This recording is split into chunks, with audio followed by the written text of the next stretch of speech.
네, 반갑습니다. 양파 병해충하고 생리장애와 잡초관리인데 이 부분에서 조금 말씀을 드리고 이번 시간을 마치도록 하겠습니다. 녹균병이 가장 큰 문제죠. 저온성 특히 이제 밭에서 재배하는 토양에서는, 밭에서 재배하는 양파에서는 이 녹균병 때문에 거의 농사를 포기하는 경우가 아주 많죠. 논에서도 연작을 하는 지역에서는 거의 대부분 다 나옵니다. 이제 밭에 비해서는 그 피해 정도가 적을 뿐이죠. 그리고 논에서도 저희들이 살고 있는 것이 거의 살고 있는 지역이 주로 이제 논에서 재배하기 때문에 밭에서 재배하는 과정에 양파 재배하는 것에 대해서 많은 정보를 얻지 못합니다만 논에서 재배하더라도 겨울을 보내고 2월 달부터 수확하는 시기에 양파 잎이 온전하게 해서 구가 300g 이상 400g 해가지고 양파가 한 망 반, 한 망 8부, 1.8망 이렇게 2망 이렇게 생산하려면은 지금은 거의 일주일이나 10일 간격으로 약을 치지 않는 이상은 힘들다고 합니다. 그러니까 그 정도로 병균들이 많이 있다는 거죠. 그래서 적게 친 분은 작년 같은 경우도 적게 친 분들은 7, 8번, 많이 친 분은 10번 이상 쳤다고 그렇게 얘기하는데 그 정도로 이제 균들이 만연해 있다는 거죠. 그 중에 가장 큰 게 녹균병이고 녹균병 다음에 나오는 게 잎마름병이고.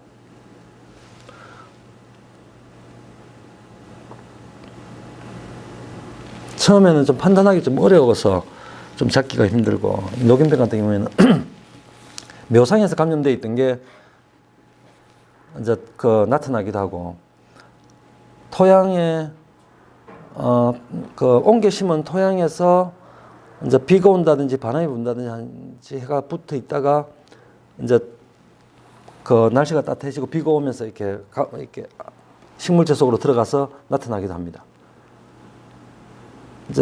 그래서 이제 묘상에서 심기 전에 관리하는 거, 묘를 이제 옮겨 심은 범포에서 관리하고 월동 후에 관리하는 거, 이제 그게 중요한 거죠. 이제 그게 3월, 4월 달 넘어가서 관리를 하는 건 늦었다는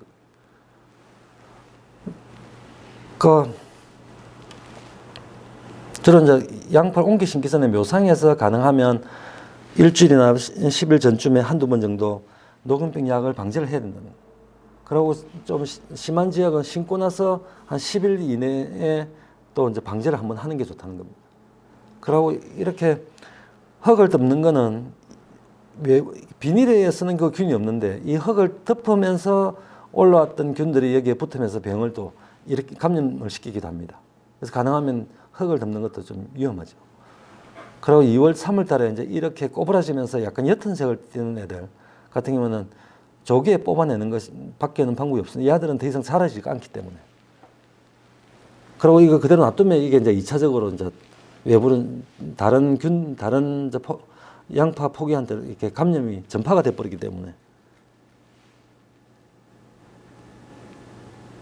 여기 3월 하순쯤 되고 하면 꼬부라져 있는 게 많이 보이고 재색을 띈다고 해서 잿빛곰팡이라고 하는데 다 녹균병입니다. 녹균병이 이제 잎마름병이 같이 감염되는 거고. 옆 밑을 잘라보면 다 갈색으로 썩어 있는 거죠. 그러니까 수확할 때 보면 길쭉하게 조그맣게 돼가지고 양파가 남아있는 애들이 다 녹균병 걸렸던 애들입니다. 요게 이제 포자를 형성하는 거고. 이제 5월 중하순 넘어가게 되면 이게 누런색을 띠면서 나타나는. 이제 이런 균들, 이런 밭은 내년에 또 나온다는 겁니다. 논도 마찬가지고. 그러니까 거의 걸리는 시기에 맞춰서 그냥 이 생육이 멈춰져 버립니다. 그러니까 우리가 양파를 수확할 때 보면 이런 애들이 보면 길쭉하게 조그맣게 있는 애들이 한 마씩 보이는 게 다 그 녹균병에 감염돼 있던 애들이라고 보시면 됩니다. 그 까맣게 이렇게 생기는 게 잎마름병이고 이게 이제 심해지면은 조기에 이제 잎이 말라버리는 거죠. 그 잎이 마르는 게 뿌리가 빨리 상해서 마르는 게 가장 많고 두 번째로 이제 저 잎마름병 때문에 이제 잎이 빨리 뿌리가 싱싱하게 활력을 가진데도 마르는 경우가 있죠. 이 밭에서 나오는 건데 거의 수확을 할 수 없는 상황입니다. 이렇게 되면. 여기는 이제 그 돈분 이제 대시 똥물, 그러니까 돈분 액비죠. 이걸 너무 과다하게 뿌렸던 밭인데 아주 심하게 걸려서 그 생육이 억제돼 버려. 그 조기에 이제 밭 재배하시는 분들은 조기에 이렇게 그 발생된 포기들을 빨리 뽑아서 제거를 하고 약을 이제 주기적으로 치면은 수확이 가능하고요. 그게 안 돼 있을 때는 이렇게 위에 사진처럼 완전히 다 해서 하나도 수확할 수 없는 상황이 돼버립니다. 그러니까 5월 달에 잎이 이렇게 누렇게 이렇게 되는 것들이 다 대부분 다 녹균병이 원인입니다. 후기에 나온 녹균병. 이렇게 잎이 누렇게 되는 거죠. 그 방지하는 게 이 뉴질랜드 사례입니다만, 그걸 이제 제가 이제 그 뉴질랜드의 사례를 제가 좀 받아와서 이제 정리를 좀 한 건데, 우리나라의 상황에 맞춰서, 그러니까 심기 전에, 묘를 옮기 심기 전에 치료제를 살포하고, 2월달 3월 초에 이제 또 치료제를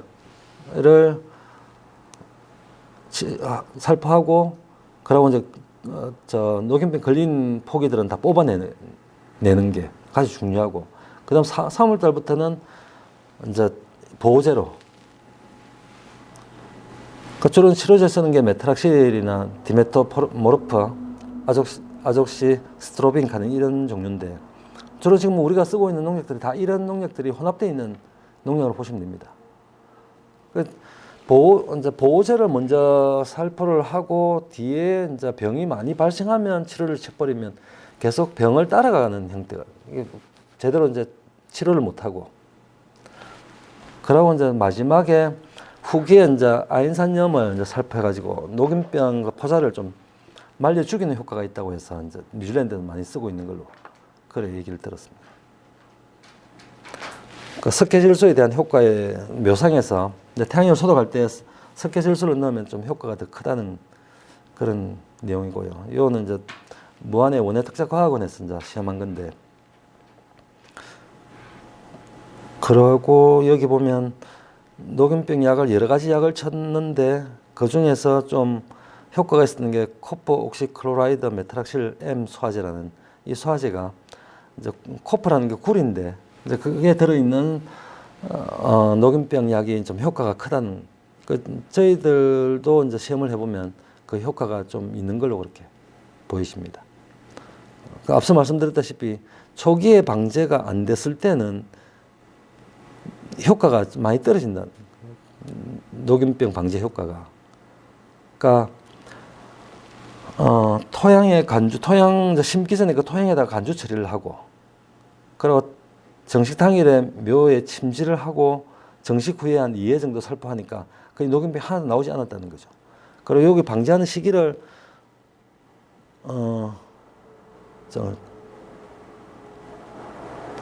녹균병 발생량인데 그 방제가라고 보시면 되겠습니다. 그 10월 중순이나 10월 하순,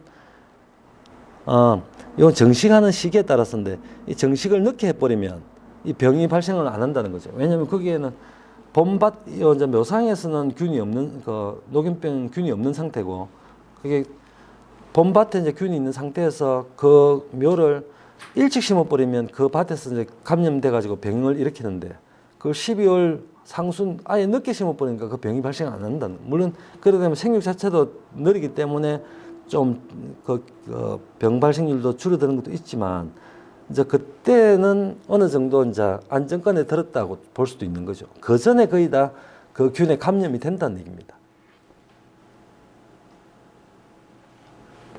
약제에 대한 부분인데 참고하시고요.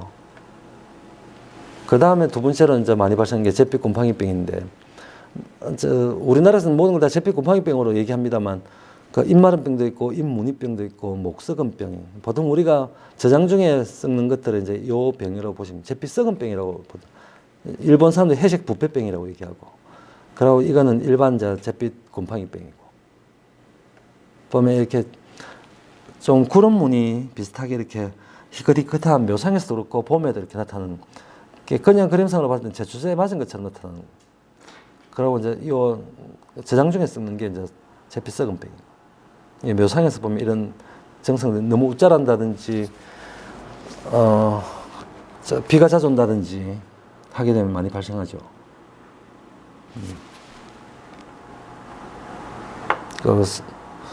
겨울 보내고 나서 3월, 3월 달에 봐보면 세균병과 같이 이제 나오는데, 이제 문이 이제 이렇게 점점이 찍히는, 물론 이게 이제 비료를 살포기로 하면서 이렇게 맞아서 상처나는 것하고 좀 구별하기 좀 힘든 경우도 있습니다.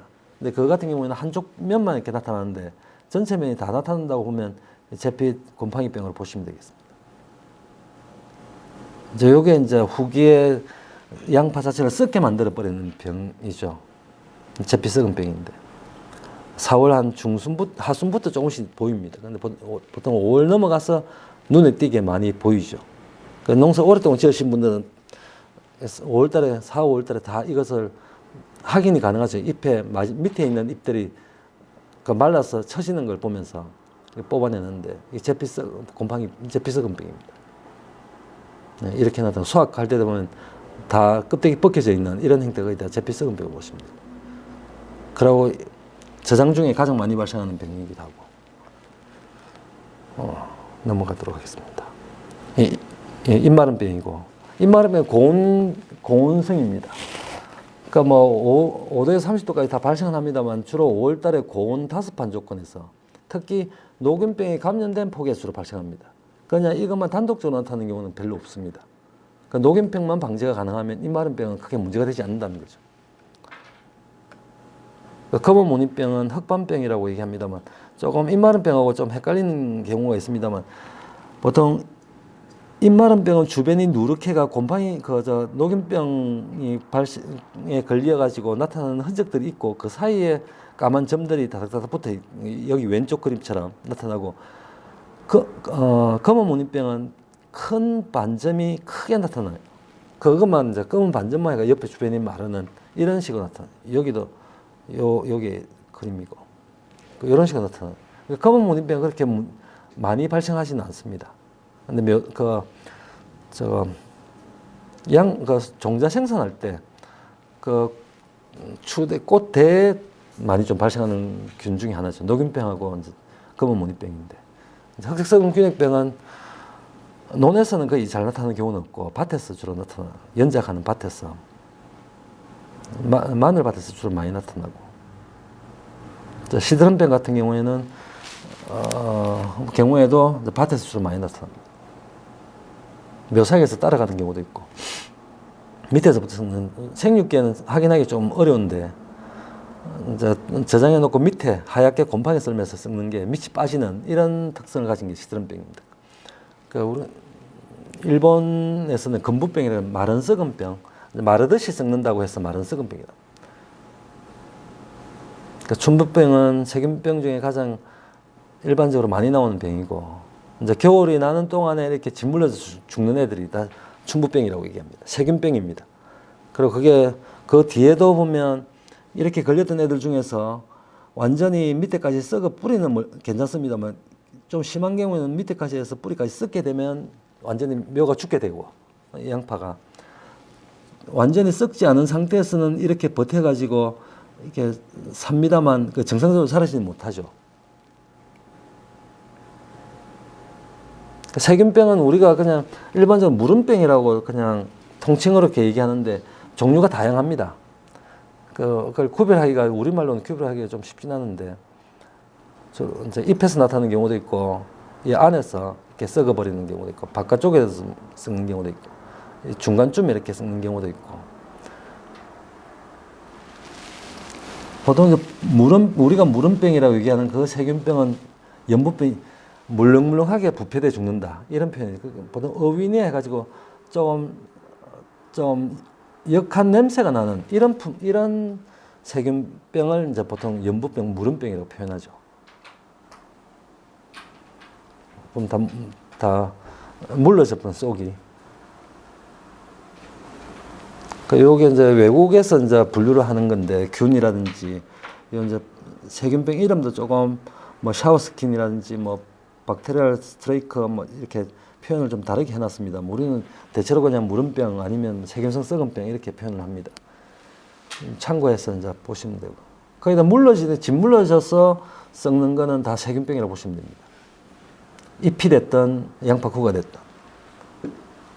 황색 시든병은 일본에서 유양병이라고 얘기하고, 이제 여기에 대해서 정리를 하신 분이 이제 정범윤 선생님이 하셨는데, 보면 이 양파가 곤봉처럼 이렇게 되는 거예요. 잘라보면 안이 이제 물러져 썩는 거고요.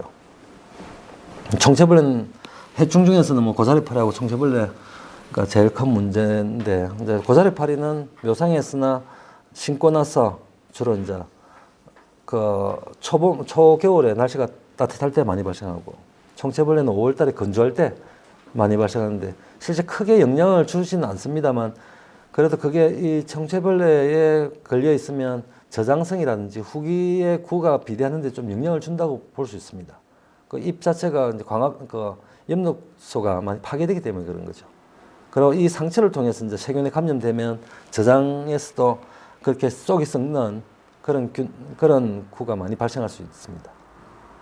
선충, 마늘 뿌리 응애 이런 것도 이제 밭이나 퇴비를 통해서 이제 좀 문제가 되는 경우가 있죠.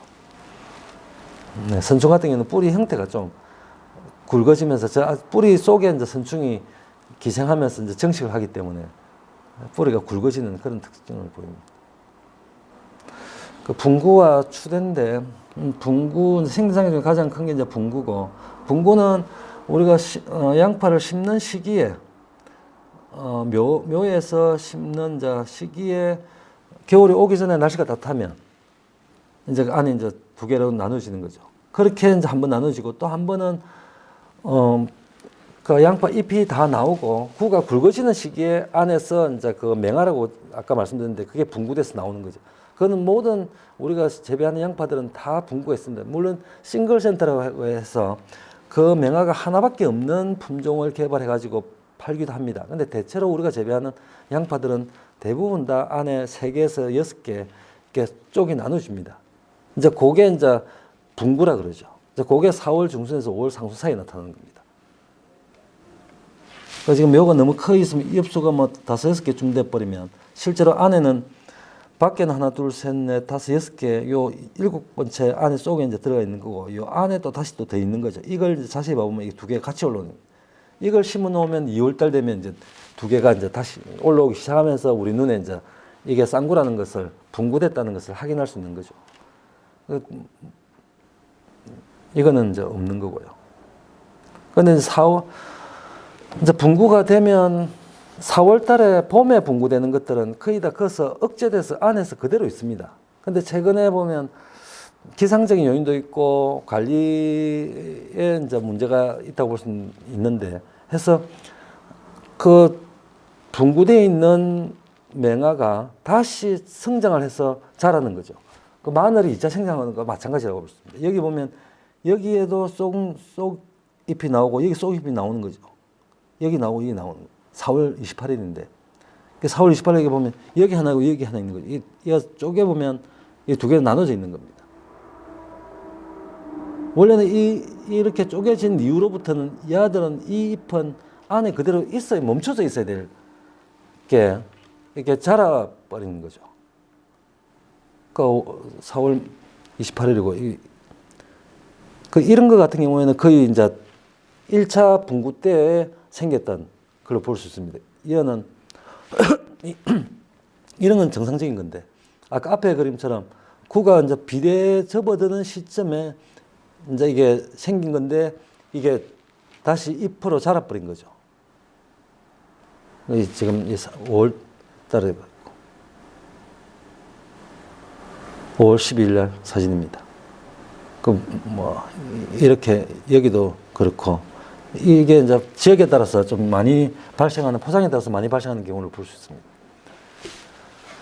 5월 27일이고. 거의 밖에서 보면 분구되는 거라고 보기 힘들죠. 근데 안에 쪼개보면 잎이 양쪽에 같이 자라면서. 근데 이런 것들을 이제 저장을 이렇게 수확할 때 좀 심한 거는 이제 국의 변형이 일어나고, 그걸 이제 저장해두면은 바깥 껍질이 자꾸 떨어져 나오고 하면서 그게 드러나는 거죠. 그래서 2차 분구가 생기는 게 원래는 다 생기는 건데 저게 이제 다시 이제 성장을 하는 게 제일 큰 문제입니다. 왜 이제 저게 성장하느냐? 가장 한 가지는 구가 비대에 들어간다는 거, 온도가 높으면 비대에 들어가고 이제 그 성숙으로 들어가는데 이제 4월 달에 이제 비대에 들어갈 시기에 다시 온도가 낮아져 버리면 다시 영양생장으로 바뀔 수가 있다는 거죠. 그게 특히 이제 그 시기에 4월 말 5월 초에 질소 흡수량이 많을 때 그 질소가 많은 상태고 온도가 낮으니까 다시 성장을 해버리는 거예요. 그게 마늘의 2차 생장도 거의 비슷한 특징입니다. 그러니까 가능하면 질소 비료 효과가 너무 늦게까지 나타나지 않도록 하는 게 중요하겠죠. 그게 이제 개분이나 유박 같은 걸 할 때 너무 많이 주놓으면 그게 후기까지 이제 계속 분해되면서 양분을 공급하기 때문에 나타날 수 있다는 겁니다. 그 추대도 뭐 주로 이제 2, 3월 달에 꽃눈이 분화되어서 이제 4, 5월 달에 이제 올라오는데 최근에는 조금 다른 특징을 좀 보이죠. 이게 이제 일반적인 이제 추대 형태입니다. 그러니까 여기 같은 경우는 겨울에 이제 부직포를 덮어놨는데 이렇게 많이 그래도 이게 한 15%, 20% 정도 올라온 걸로 보시면 됩니다. 그렇게 많이 올라온 건 아니고요. 그러니까 일반적으로 이제 이렇게 2, 3월 달에 꽃눈이 분화되어서 4월 달에 올라오는 애들은 5월 말쯤 되면 이렇게 꽃봉오리가 아주 크게 형성돼 있죠. 근데 최근에는 4월 13일인데 위에 올라온 것도 있고 밑에서 다시 조금씩 자라는 애들이 있는 거예요. 다시 올라오는 애들이. 여기도 봐보면 큰 애들이 있고 요 밑에 조그만 애들이 있고 구가 비대하면서 올라오는 거예요. 여기도 마찬가지입니다. 녹균병이 좀 있는 거고 위에 큰 것도 있고 밑에 좀 크기 차이가 많이 난다는 겁니다. 여기도 마찬가지예요. 봉오리가 크게 돼 있는 게 있고 밑에 조그만 애들이.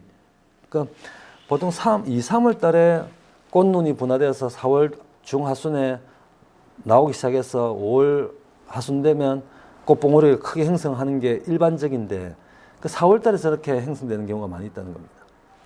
여기 보면 4월 24일인데 지금 올라오고 있는 거고.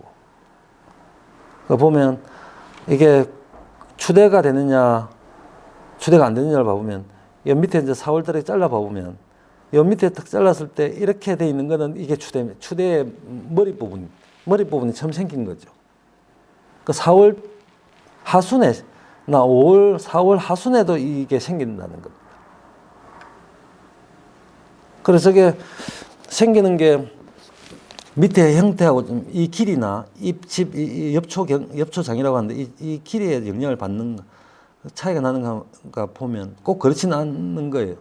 또 긴 것도 올라오고 짧은 것도 올라오니까 같은 품종인데도 또 굵은 것도 올라오고 안 굵은 것도 올라오니까 그 외형을 봐가지고 이게 추대가 될 거다 안 될 거다 판단하기는 어렵다는 거예요. 2차 추대 같은 시기에 5월 날 쭉 양파를 뽑아서 봐보니까 꽃대가 이렇게 큰 애들도 있고 지금 올라온 애들도 있고 이게 4월 말쯤에 꽃눈이 분화가 됐다는 거예요. 5월 20일 날 했던 거고. 보면 이거는 구가 비대하기 전에 이렇게 왼쪽 거는 이제 꽃대가 형성돼서 올라왔다는 거죠. 근데 얘는 보면 구가 굵어지기 시작한 이 밑에 있는 요 것들은 구가 두꺼워지는 거예요. 그 껍질이. 그러니까 비대를 시작하고 있는데 그 하는 과정에 이제 이 꽃대가 생긴. 이것도 마찬가지고. 제일 오른쪽에 있는 거. 보면 거의 이제 도포까지 돼요. 이게 거의 이 정도 상태면은 실제로는 먹는 데는 판매하는 데는 크게 문제는 없는데 이렇게 늦게 발생하는 애들이 많이 있다는 최근에. 품종적인 차이도 있는 것 같습니다. 뭐 어떻게 구별하기는 힘듭니다만. 근데 저렇게 늦게 꽃눈이 분화돼서 꽃대가 올라오는 거는 어쨌든 저온과 관계가 가장 큽니다. 그러니까 4월 달에 영하로 내려가는 날이 많을 때 이제 저온을 받는 거죠. 그게 2월 달, 3월 달에는 저온을 받아도 양파가 크지 않기 때문에 기간이 많이 필요로 한데 4월 달쯤 되면 양파 아주 많이 커 있는 상태이기 때문에 조금만 저온을 받아도 쉽게 꽃대가 꽃눈이 형성돼서 꽃대가 올라온다는 거죠. 이제 그거는 이제 기상적인 요인이니까 그걸 어떻게 우리가 막기는 힘듭니다. 근데 이제 재배적인 방법에서 우리가 또 생각해 볼 수 있는 거는 어쨌든 좀 일찍 심었다든지 질소 비료가 너무 과다하다든지 해서 겨울철 온도가 높아서 초기 생육이 왕성한 조건이면은 저게 많이 생길 수 있는 조건이죠. 너무 빨리 크니까, 커 있는 상태니까. 너무 커 있는 상태면. 거기에다가 4월 이후에 묘가 너무 크니까 빨리 또 질소 비료를, 요소 비료를 떼버리면, 그러니까 3월 달에 추비를 아예 안 줘버리면, 그러면 또 4월 달에 출소기가 너무 적어도 많이 발생할 수 있다는 겁니다. 맞죠?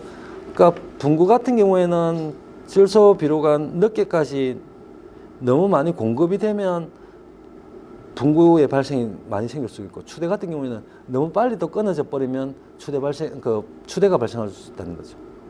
어려운 부분입니다만, 네, 그것을 좀 이해를 하시고 활용을 하시기 바랍니다. 이거는 제초제 때문에 나타나는 부분인데, 정확하게 이게 판명은 안 됐습니다만, 벼농사 지을 때 쓰던 중경 제초제나 이런 것들이 후기에 양파나 마늘 재배에도 영향을 준다는 그 추정을 그렇게 하고 있습니다. 이런 아주 이상하게 돼버린, 양파 크질 못하고 억제돼 버린, 마늘도 마찬가지고요. 그리고 결국에는 수확할 때 되면 거의 다 전멸해 버리는, 아예 수확을 못하는 상황이 돼버려. 이렇게 나타나는 현상들도 조금, 이게 분구가 생긴다든지 하는 거는 생리적인 건데, 이게 구가 변형이 돼버린, 한쪽으로 기운다든지, 오른쪽하고 이 구 형태가 아무리 분구가 돼도 이 모양이 일반적인 양파처럼 돼 있어야 되는데 그렇지가 못하다는 거죠. 껍질을 까보면 한쪽으로 기울어져 있어요. 한쪽에만 자라고 한쪽은 없고, 이런 현상이, 이 얘기도 봐보면, 그러니까 뭔가 생장점에 생리적으로 뭔가 장애를 받았다는 거예요. 이렇게 되고, 이거 보면 한쪽은 껍질이 벗겨져 있고 한쪽은 두툼하게 돼 있는.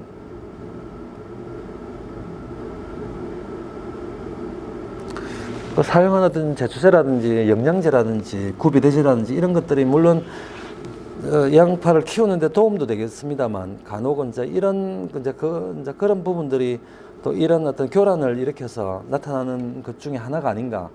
그게 단정은 지을 수 없습니다만, 이런 현상들이 좀 자주 나타나는 경향이 있습니다.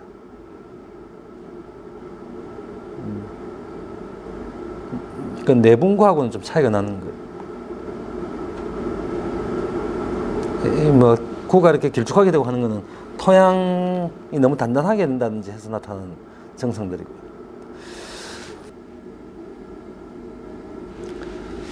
이 과정들은 앞서 말씀드렸습니다만, 이러한 과정을 거치면서 양파를 생산을 합니다만, 양파에 따라서, 지역에 따라서, 재배하는 방식에 따라서 저장성에도 차이가 상당히 큽니다. 6개월, 8개월 정도 저장했을 때 로스가 손실률이 5% 미만인 경우도 있고, 또 많은 경우에는 두세 달 만에 50% 이상 부패가 일어나서 상품성이 없어져 버리는 그런 경우도 있습니다. 이렇게 저장을 하고 판매를 하게 되는데, 이 과정에서 왜 품질이, 특히 저장 품질이 차이가 나는가, 그리고 이걸 좀 저장성을 좀 높일 수 있는 방법은 뭔가를 고민할 수 있는 시간이 되었으면 합니다. 이것도 앞서 설명드린 겁니다만, 왼쪽은 잎이 빨리 마른 양파고, 오른쪽은 그 시기까지도 잎이 싱싱하고, 물론 잎이 싱싱하다고 해서 다 좋은 건 아니겠습니다. 물론 이게 늦게까지 질소 비료 효과가 유지가 되어서 잎이 수확할 시기도 늦어지고 하는 이런 경우에는 그것도 저장성이 낮아질 수가 있습니다. 구도 많이 크고 그렇습니다만, 그것보다는 더 뿌리가 빨리 상한다든지 해서 잎이 빨리 마르는 양파들이 그 늦게까지 양파 구가 커서 아주 큰 양파보다 더 부패가 잘 일어난다는 거죠. 그러니까 그게 지금 여기 같은 경우는 뿌리 부분에서 밑부분부터 벌써 균에 감염됐을 가능성이 확률이 아주 높다는 겁니다. 그러니까 그게 이제 서패와 염류장애가 가장 크다고 볼 수 있죠. 보면 수확할 당시에 이제 판매할 수 없는 그런 양파들을 보면 이제 구비대가 잘 정상적으로 이루어지지 않았다든지 아니면 너무 빨리 수확을 해서 한쪽이 함몰되어 버리는 햇빛을 받아서 배때임 현상이 열상이라고 영어로는 썬번이라고 표현하는데 이렇게 된 경우에도 금방 썩어버리죠. 그러고 이제 아래쪽에서 부패가 일어나는 양파들이 있고 이제 추대가 된 거는 이 대가 굵은 심지를 형성하다 보니까 저게 건조되면서 안쪽이 수분이 들어가고 하면서 이제 썩게 되고 그 외에 이제 이런 부분들은 열고 이제 찢어진 건데 정상적으로 양파 굵어지면서 찢어지는 경우에는 그게 건조하는 과정에서 다시 겉옷을 입는다고 표현하죠. 이게 되지만 주로 이제 잿빛 썩은병에 의해서 이루어진 것 같은 경우에는 그 시간이 지나도 그게 흰 껍질이 흰 황색으로 바뀌지 않는다는 거죠. 이제 그렇게 되면 이제 품질이 판매할 수 없는 양파가 되는 거고요. 그러고 이제 이게 일반적인 외분구고 이제 내분구 같은 경우에도 수확할 시기에는 그렇게 표시가 안 하다가 수확을 해놓고 건조하는 과정에서 이제 구가 변형이 일어나면서 좀 문제가 생기는 경우가 있고 수확 당시에도 좀 심한 거는 이제 저렇게 이제 이런 거 같은 경우는 앞서 말씀드렸다시피 2차 이제 분구가 생기면서 그게 이제 다시 성장을 해서 잎이 다시 나오면서 나타나는 경우가 많습니다. 추대고 조기맹화 같은 경우에는 조금 자주 나오는 건 아닙니다만 간혹 이런 이제 호르몬 장애라고 볼 수 있고요. 그에 뭐 이제 밑이 이제 찢어져 가지고 되는 경우가 있고 가장 일반적으로 많이 간혹 이제 보면 이제 이렇게 저장 창고 옆에 산더미처럼 쌓아둔 양파를 볼 수 있으면 부패가 돼서 그 밭에 논에다가 이렇게 뿌려놓은 걸 누군가 죽고 있는 것도 한 번씩 볼 수 있고 주로 보면 위에서부터 이렇게 나오는 건 다 잿빛썩은 병입니다. 그러니까 밑에서부터 옆에서 이렇게 나타나는 경우도 간혹은 있습니다만 거의 대부분이 위에서 나오는 거죠. 그러니까 잎을 통해서 잎이 건조가 충분히 안 돼 있는 상태라든지 아니 잎을 자른 상태에서 비를 맞았다든지 포장해서 밭에서 발생이 많죠. 그리고 이런 것들은 세균병이 대부분이고요. 이것도 이제 12월 달쯤에 이제 저장되어 있는 양파들, 좀 부패가 많은 양파들을 꺼내서 봐보면 대체로 보면 위에서부터 이렇게 썩어 들어가는 게 많고요. 잿빛썩은 병이고 밑에서부터 밑이 빠진다고 표현하는데 이렇게 되는 건 시드름병이고요. 그 세균병은 안에서 이제 썩는 거고 이제 크게 확대된 사진입니다. 그리고 이제 요게 이제 외부 충격에 의해서 좀 찌그러지면서 나타나는 것들이 많습니다. 이제 구가 큰 구일수록 아니면 구가 좀 무른 구일수록 이제 저게 압착에 의해서 높게 쌓을수록 이런 피해가 많겠죠. 처음에는 꺼냈을 때는 크게 영향을 안 받습니다만 이걸 이제 좋은 창고에서 꺼내서 이제 유통하는 과정에서 이제 이게 물이 생기고 하면서 이제 문제가 생기는 경우가 많이 있고요.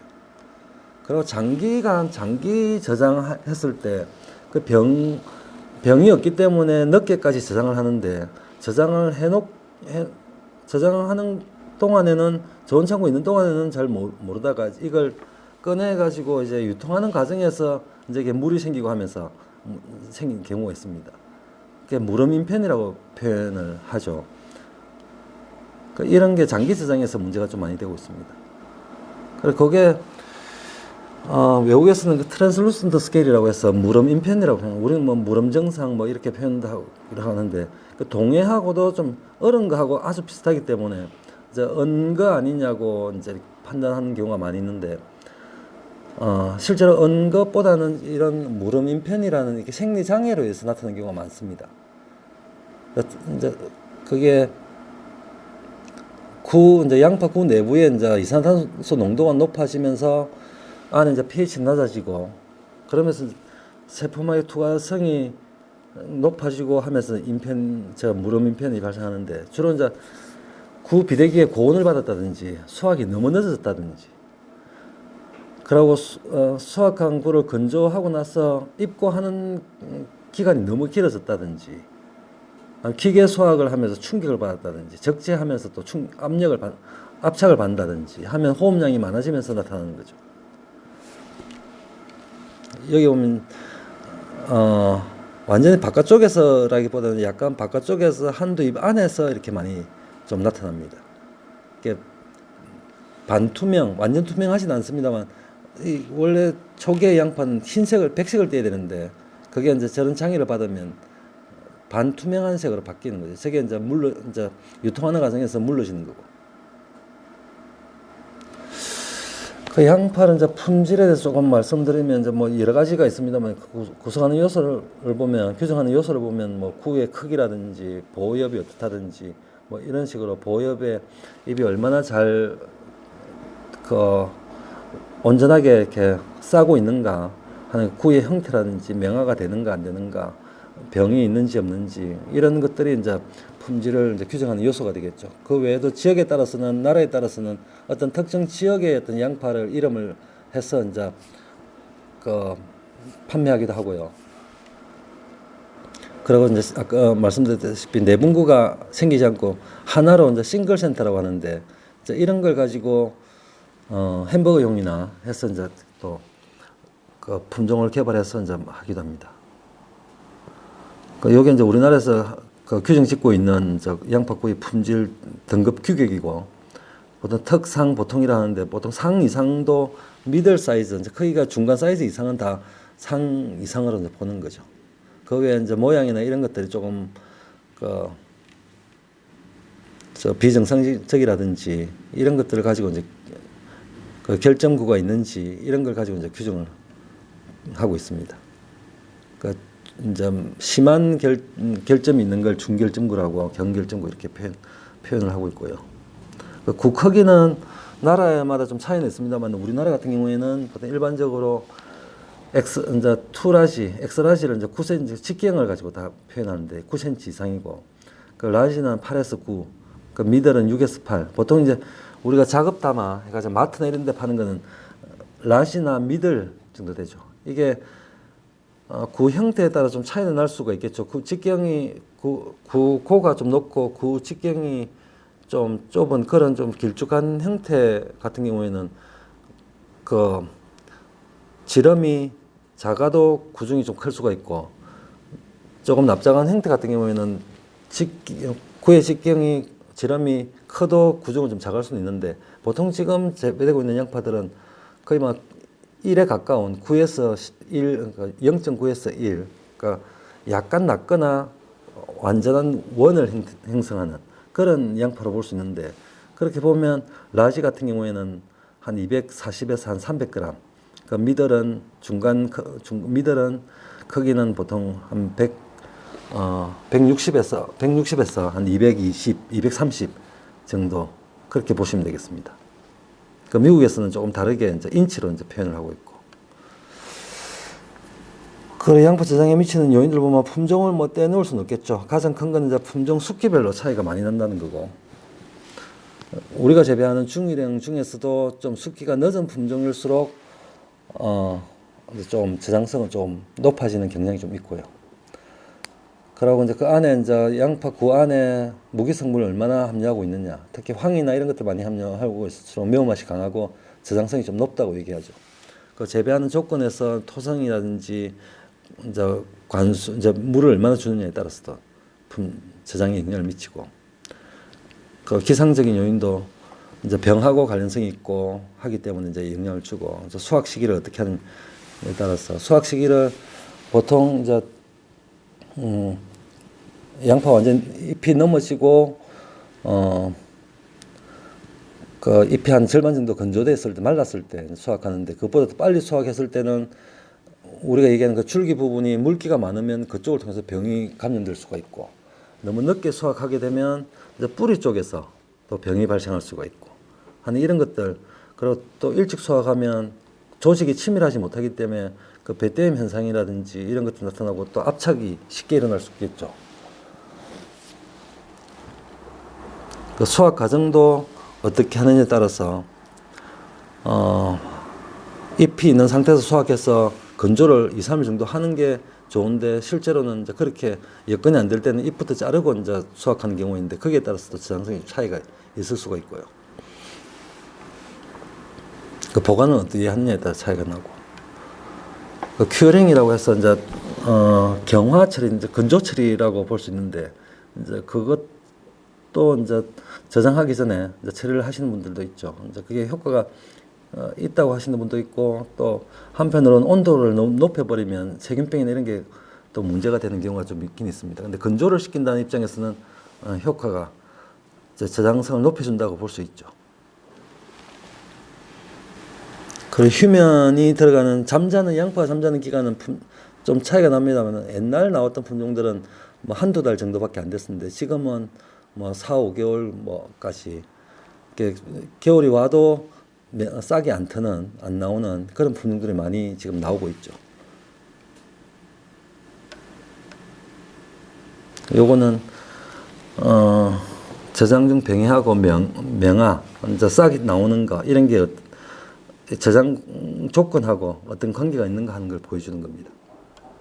다음에 시간 되실 때 잘 보시면 좀 이해를 하실 수 있을 것 같습니다.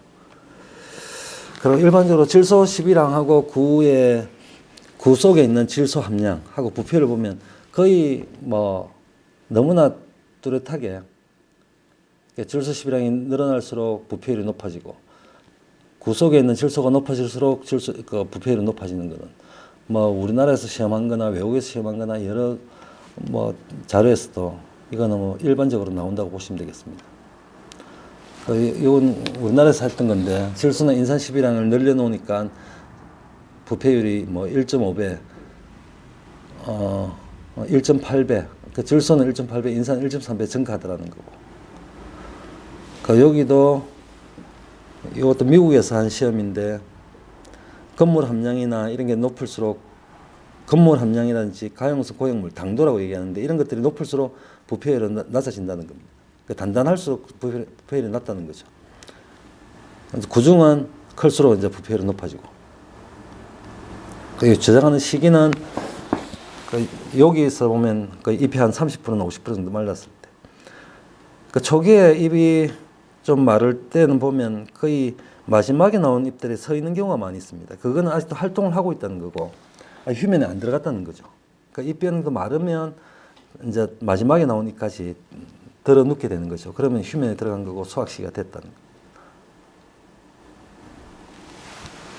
여기 밭에서 이제 건조하게 되면 조금 일찍 수확을 하더라도 한 3일, 4일 정도 건조하면 이게 줄기 부분이 잘 마르는데, 이제 이렇게 하면 조금 일찍 수확해도 관계없습니다만, 만일 잎부터 먼저 자른 것 같은 경우는 이렇게 이 수확 당일 이 상태의 잎을 자르게 되면 저장성이 확 떨어지겠죠. 구 크기에 따라서도 차이가 좀 많이, 잎을 자르는 길이에 따라서도 가나미에 꺾여져 있는 부위에서 3cm, 3, 4cm 길게 잘라야 그 자른 부위를 통해서 병이 감염되는 걸 줄일 수 있다는 겁니다. 구 크기에 따라서 차이가 나는 거고, 요거는 저장 온도에 따라서 나오는 거고, 요거는 넘어가도록 하겠습니다. 이게 명화인데, 처음에 구 비대해가지고 할 때는 이게 노란색이나 녹색을 띠질 않죠. 근데 이 휴면이 끝나게 되면 이렇게 이제 싹이 트게 되는 겁니다. 이렇게 여기 1개, 2개, 3개, 4개, 5개 정도 되는 거죠. 이걸 심어 놓으면 5개 줄기가 올라와서 자라게 됩니다. 주로 이제 맹아는 5도에서 10도, 20도 사이에서 많이 발생. 그러니까 저온 저장할 때는 0도에 맞추고 열대 지방에서는 30도에 맞춰서 저장을 합니다. 그 맹아를 줄이기 위해서 그렇게 하는 거죠.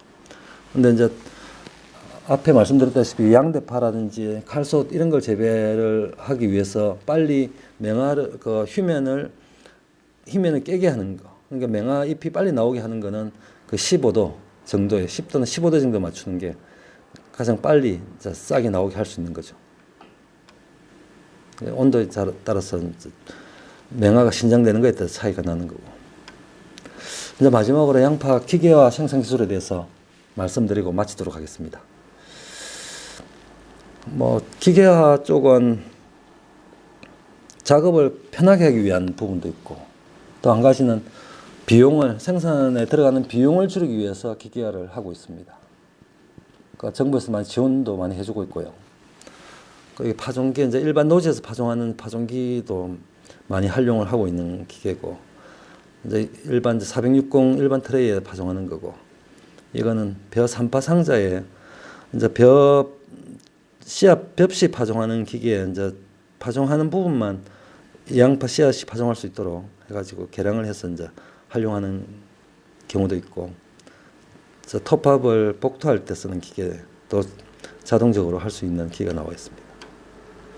요거는 이제 기계 정식용으로 해가지고 펠렛화되어 있는 종자를 파종하는 기계고, 요거는 이제 펠렛하지 않고 그냥 펠렛하지 않은 종자를 이제 기계 정식에다 파종하는 기계입니다. 잎 절단기고, 요거는 휴립 복토기고, 여기는 제초제 살포하면서 휴립 피복기. 근데 이 장단점은 이제 휴립 복토기 같은 경우는 충분히 두둑을 깊게 할 수가 있는데, 이제 비닐하고 같이 하는 것 같은 경우에는 이 두둑 깊이가 충분하지 않기 때문에 이제 배수 관리에 조금 어려운 점이 좀 있고요. 정식기는 뭐 국내에서 개발한 육조식 정식기가 있고 한 50대 정도 보급이 됐었죠. 그리고 일반적으로 지금 농가에 많이 쓰고 있는 것은 4조식 정식기나 아니면 8조식 정식기를 많이 쓰고 있고, 지금 시범적으로 이제 무물칭 상태에서 정식하는 기계가 나와 있습니다. 이거는 이제 직파 재배하는 건데, 일부 업체에서 지금 농가에서 좀 관심이 있어서 하고 있는데, 실제 비닐을 같이 치고 하면서 제초제 뿌리고 비닐 치고 하면서 씨앗을 뿌리는 과정들이 비닐을 이제 뚫어야 되는 상황이기 때문에 너무 깊이가 너무 깊은 게 있고, 또 이제 비닐이 있는 상태에서 제초제를 치니까 제초제 때문에 또 씨앗 발화율이 떨어지는, 그래서 시범적으로 몇 번 하다가 지금은 거의 뭐 사용을 하고 있지 않습니다만, 외국에서는 거의 직파 재배가 거의 일반화되어 있습니다. 그러니까 유럽이나 미국에서는 거기 같은 경우에는 거의 비닐이 없는 상태에서 직파를 하는 거죠. 그러니까 초기 잡초 관리하고 수분 관리가 좀 어려운 점이 있는데, 외국에서 제초제를 가지고 다 잡초 방제는 하고 있습니다. 근데 방제용은 뭐 기존에 많이 쓰고 있는 동력 살포기를 쓰는 거, 붐 스프레이어 쓰는 거, 드론이나 무인 헬기를 활용해서 지금 방제가 되고 있죠. 이거하고 그 대형 방제기도 일부 하는 농가들이 있죠. 대규모로 하는 농가에서는. 그 수확 작업에서도 잎절단기라든지 굴치기, 그리고 굴채 놓은 걸 수집하는 기계, 굴치하면서 수집하는 이런 기계들이 있습니다만, 저장성에는 이제 양파 품질 저하 때문에 조금 보급하기 좀 어려움은 있는 것 같습니다. 재배 방식이나 품종이라든지 여러 가지 좀 여건들이 조금 더 해결이 되어야 수확 작업의 기계화가 좀 원활하게 이루어질 거라고 생각이 들고 있습니다. 그 정식기 부분은 지금 작년까지 한 650대 정도가 지금 나간 걸로 있고, 재배 면적으로 이렇게 봤을 때 한 15% 정도는 기계로 심고 있지 않은가 이렇게 판단이 듭니다. 그 인건비 절감 효과는 한 75% 정도 되는 걸로 보이고, 추정되고, 근데 여기서 보식 작업을 이제 인건비를 쓰게 되면 좀 효과가 좀 떨어지는. 그러고 이제 기계 정식하면서 이제 문제되는 게 종자 이제 출현율 문제, 출현율이 떨어지는 그런 게 좀 문제가 좀 되고, 그리고 트레이 육묘하는 중에 이제 스페란 세균병 발생하는 거. 그리고 육묘 트레이를 재사용하면서 매우 잔류병이나 수확한 양파에서는 시드름병 발생해서, 그래서 이 정식기를 쓰는 걸 이제 포기해버리는 그런 농가들도 일부 나오고 있습니다. 그러니까 이런 부분들을 해결하기 위해서 저희들이 뭐 노력은 하고 있습니다만, 그래도 아직까지 완전히 뭐 해결됐다고 보기는 좀 어려운 점이 있습니다. 이제 한 가지 이제 컸던 문제가 이제 시드름병인데, 앞서도 말씀드렸습니다만, 논에서나 밭에서도 이제 살균제를 처리하고 하면 크게 문제는 되지 않았습니다만, 최근에 이제 기계 정식하면서 트레이 소독을 제대로 하지 않았다든지 해가지고 저게 좀 문제가 좀 심하게 된 경우가 있습니다.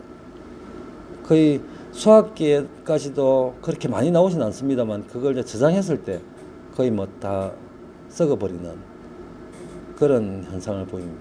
이게 고온성, 이거 온도가 25도 이상에서 이제 많이 발생하기 때문에 그 생육 중에는 확인하기가 좀 쉽지가 않죠. 그러니까 처음에 이제 수확하는 시기에 봐보면 이게 밑이 약간 눌럭해지는 거, 이런 부분 좀 심한 거는 떨어지고, 좀 놔두면 떨어져 버리는 애들도 있고, 이게 쪼글쪼글하면서 마르듯이 썩는다고 해서 마른 썩은 병, 일본에서 건무병이라고 얘기하죠. 그러니까 밑에 하얀 곰팡이가 썰게 됩니다. 좀 더 놔두면 이제 망가지고, 이걸 이제 쌓아두면 이렇게 밑이 함몰돼 버리면서 다 썩어 내려앉는 거죠. 그 장기 저장해 놨을 때 거의 대부분 다 이렇게 감염돼 가지고 거의 판매할 수 없는 상태가 돼 버립니다. 이게 이제 가장 큰 거는 묘판, 그 트레이에서 이걸 1년 쓰고 나면 거기에 균들이 잔존해 있는데 그걸 모르고 다시 그냥 소독도 안 하고 썼을 때 문제가 가장 심각하고, 그리고 이게 뿌리가 토양하고 이제 뿌리가 토양 속으로 내려갔을 때는 토양을 통해서 또 감염될 수 있습니다. 그러니까 토양의 소독을 제대로 안 했다든지 그 토양 자체 방제가 잘못됐을 때는 또 이게 2차적으로 병을 일으킬 수 있고요.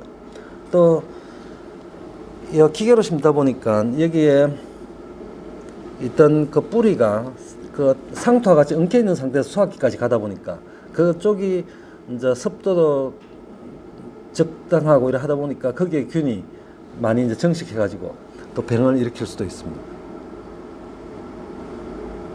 그래서 트레이 소독은 그냥 일반적으로 뭐 기계로 심는 분들 보면 이렇게 뭐 창고에다 재놨다가 파종기 되면 급하게 막 꺼내가지고 뭐 이렇게 써버렸는데, 여기에 잘 눈에 보이진 않습니다만 자세히 봐보면 다 잔존물이 있다는 거죠. 앞뒤에다.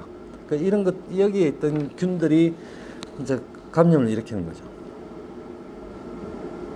그 뿌리가 밑으로 내려가면서 땅 속으로 내려가면서 소독이 제대로 안 됐을 때, 그 토양 소독이 제대로 안 됐을 때 그 뿌리를 또 토양을 통해서 뿌리로 감염되는 거죠.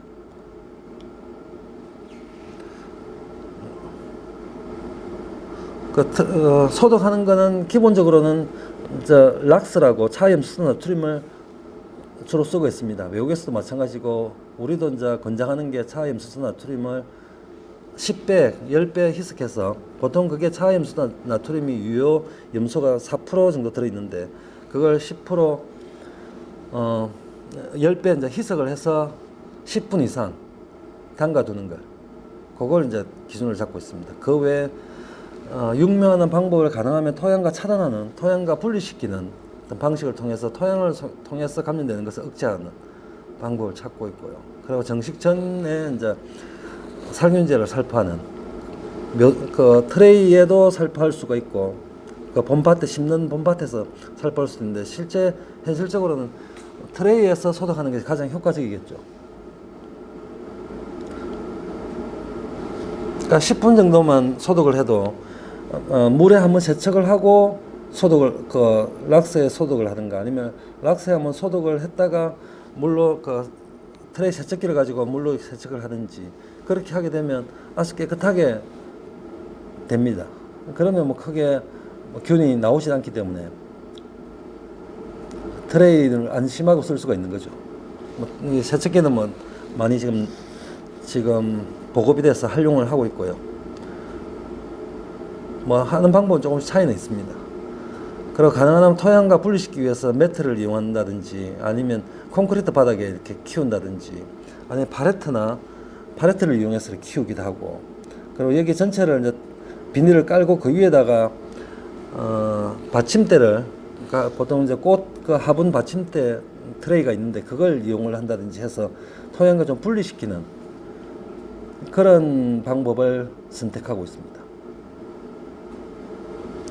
요게 이제 화분 받침 트레이인데 요게 하나하나가 이제 분리되어 있는 건데 이어져 놓은 겁니다.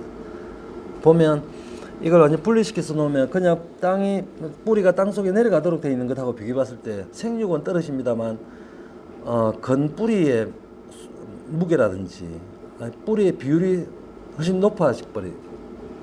그래서 이제 그게 이제 균이 감염되는 것을 억제해 주는 효과도 있고, 또 이제 뿌리의 비율이 그 트레이 셀 안에 뿌리의 비율이 높다 보니까 심겨질 때 훨씬 더 효율적으로 심겨진다는 거죠. 육묘 기간도 단축시킬 수가 있고. 이제 파종 관련된 양분 관리라든지 이런 것들은 그 양분은 이게 토양에 뿌리가 내려가지 못하기 때문에 어쨌든 위에서 양분을 공급해 줘야 되는데 육묘용 이제 수용성 이제 물에 녹는 복합비료를 이용해서 활용을 할 수가 있습니다. 보면 뿌리가 밑에 내려가는 것도 보면 억제망만 이용해서 뿌리가 땅속으로 내려가게 되어 있는 것들은 뿌리가 많이 있죠. 그리고 부직포나 방수 매트를 했을 때도 뿌리가 많이 나옵니다. 근데 한 5cm 이상, 3cm 이상만 띄워져 버리면 이 나오는 뿌리들이 다 말라버리기 때문에 거의 내부에 그 셀 안에 다 잔존하게 되는 거죠. 그리고 이제 결주 관리인데 지금 현재는 거의 대부분이 다 보식을 하고 있습니다. 근데 일반적으로 보면 파종 후에 묘가 올라오는 거, 발화돼서 올라오는 것하고 육묘 중에 결주 생기는 것들 보면 거의 아무리 잘 키워도 5% 10% 정도는 결주가 납니다. 그리고 기계 정식 중에 결주가 또 심는 과정에서 이렇게 넘어지는 애들이나 2개씩 심겨지는 애들이 있는 거죠. 여기도 이제 보식을 안 하고 키운 밭인데 중간중간에 2개씩 크는 것도 있고 비어 있는 부분들이 나오는 거죠. 그래서 이제 심는 과정에서 뒤에 이제 보식을 하게 되는데 보식 작업이 그렇게 쉽지는 않죠. 이제 이걸 떨어져 있는 묘를 주워서 비어 있는 곳을 찾아가면서 심고 부족한 거는 또 가져와서 심고 해야 되니까. 그래서 그 비용도 만만치가 않습니다. 그래서 저희들이 그 4조씩하고 8조씩 그 기계 정식기 가지고 결주 발생한 것하고 수량을 봐보니까 4조씩 같은 경우는 그 보식을 한 거 같은 경우는 한 5% 정도 결주는 나더라고요. 하고 보식을 안 한 것하고 보식 안 한 거에 한 25% 정도 결주 나니까 보식을 한 것과 비교해 봤을 때 한 5%, 한 7%, 7, 8% 정도 차이가 나더라고요. 이제 그렇게 했을 때 보니까 그 보식하는 비용을 계산해보고 하니까 한 25% 정도 결주 나는 거는 크게 그 인건비와 따져봤을 때 크게 문제가 되지 않지 않느냐. 그러니까 30% 이상 넘어가 버리면 결주율이 수량이 10% 이상 30%까지 떨어져 버리니까 이럴 때는 어쩔 수 없지만 한 25%, 20% 정도 선에서는 보식을 앞으로는 안 하는 게 맞지 않은가 그렇게 생각이 들고, 8조식 같은 경우에도 보식을 한 구에서도 한 8.8% 결주가 생겼고 보식을 안 한 구에서는 15%, 17% 이래 되는데 보통 17%까지 가면 정도 선에서는 17.5% 정도 선에서는 거의 수량이 한 8, 9% 정도, 한 8% 정도 5%에서 8% 정도 나고, 근데 그 이상이 되면 한 10% 이상 되는데, 그래서 20% 미만 정도 결주가 났을 때는 인건비 이런 걸 계산해 봤을 때는 앞으로는 보식을 안 해도 크게 문제가 되지 않지 않느냐는 그 결론이 나왔습니다. 그리고 이제 요거는 상토인데 아무리 기계로 심기 위해서는 상토가 안 부스러져야 되고 또 무게가 어느 정도 나가는 게 심겨지는데 원활하게 심겨질 수 있다는 거죠. 그게 또 어떤 면에서는 유기물을 좀 적게 하고 무기물, 그러니까 무기물이 좀 많이 들어감으로써 이제 그 아까 얘기했던 시드름병 병의 발생도 좀 줄일 수 있는 효과가 있습니다. 그래서 이제 저희들이 돌가루 중에 이제 제올라이트라는 걸 한 15%에서 45%까지 넣어가지고 해봤는데 한 15% 정도 넣어가지고 추가를 시켜서 넣어서 했을 때 결주율도 좀 많이 줄일 수 있는 그런 걸 좀 볼 수 있었습니다. 그러니까 신겨질 때도 좀 더 원활하게 신겨질 수 있다는 거죠. 그리고 또 저희들이 하나 이제 하고 있는 게 무멀칭에서 이제 기계 정식하는 건데 실제 비닐이 없는 상태에서 하는 거는 비닐을 구멍을 뚫는 작업이 그 과정이 없어지기 때문에 거의 시간당 한 800평, 하루에 한 6,400평 정도 심을 수 있습니다. 근데 비닐이 있는 조건에서는 같은 시간대 같이 심었을 때 한 3분의 1 정도밖에 못 심는 거죠. 그만큼 정식 작업하는 효과가 무멀칭 상태에서 훨씬 더 크다는 겁니다. 그리고 결주가 거의 발생하지 않는다는 거죠. 이게 심는 방식이 다르기 때문에 그냥 여기 줄을 따라 관을 따라서 내려오면서 심겨지고 뒤에서 묻는 식으로 심겨지기 때문에 거의 묘만 어느 정도 커 있는 상태면은 거의 결주가 발생하지 않습니다. 보식 작업이 필요 없는 거죠.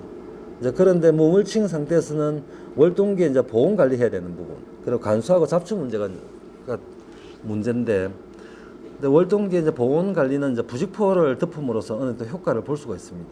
그 간수는 이제 잡초 문제는 의외로 실제로 비닐이 있는 상태에서는 제초제를 더 칠 수 없지만 제초제를 그 비닐이 없는 상태에서는 언제든지 후기에도 제초제를 칠 수 있기 때문에 그 잡초 문제는 의외로 크게 문제는 되지는 않습니다. 그래 요걸 이제 무물칭 정식기인데 여기는 무물칭 전용 그 정식기를 가지고 시험을 한 건 아닙니다. 8조씩 이제 멀칭되어 있는 상태에서 정식하는 기계 가지고 비교를 해본 건데 이제 겨울 동안에 이제 12월 상순에 부직포를 덮어주고 멀칭 안 한 상태에서 양파를 심고 그 덮어주고 2월 하순에 이제 벗겨냈는데 함량에서 한 겁니다. 했는데 보니까 수확량은 요 기계 멀칭한 거하고 비교해 보면 한 10%, 11% 정도 차이가 나고요. 이제 아예 안 했을 때는 30% 이상, 40% 가까이 차이가 나는데 월동기 동안 부직포를 덮어 놓으면 거의 90% 정도까지는 따라간다는 거죠.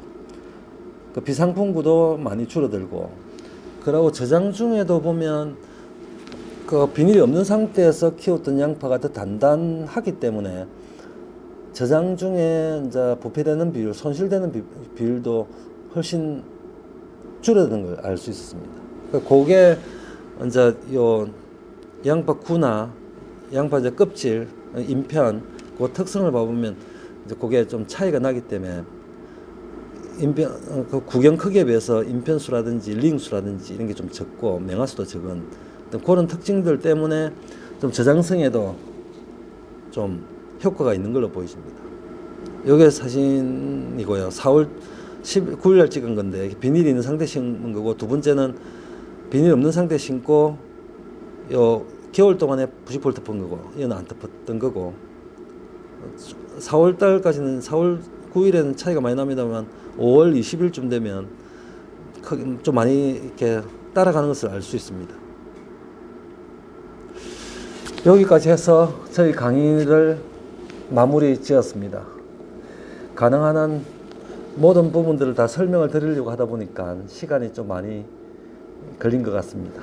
농사 지으시는데 좀 도움이 되었으면 하고요. 그 전화번호가 있으니까 언제든지 뭐 연락을 주시면 제가 아는 한도 내에서 좀 설명을 드리도록 하겠습니다. 3시간 정도 걸렸는데 세 파트로 나눠져 있어서 뭐 필요하신 부분들 더 보시면 될 것 같고 조금이나마 도움이 되었으면 합니다. 네, 수고 많았습니다.